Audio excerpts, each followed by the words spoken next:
Апайды бір жерден көріп қалсаң, не кетсе қана. Жігіттер, сабақ біткенсе клубқа барайық. Сия. Сабақ аяқталды, жайлап шыға беріңдер. Кеттік. Айтпақшы, сіз музыка тыңдайтын телеграм канал іздеп жүрсеңіз, мен өзімнің ашқан телеграм каналым бар. Сол каналға тіркеліп кетсеңіз, қуанар едім. Ссылка профильде өт тіркел. Тоқтаңыз ханым, жасыңыз нешеде? Сіздің жасы 18. Өтіңізші, айтшы. Құрыш бар. Кіре беріңіз. Міне жігіттер, клуб. Жүріңдер. Клуб 18 жастан бастап қабылдайды. Жастарың нешеде? Анау не, брат?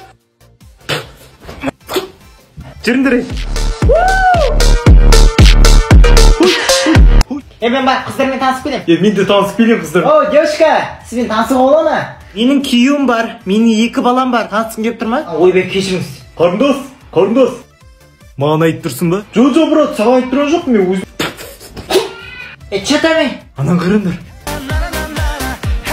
Ана Салтанат апай ғой. Салтанат апай? Азамат?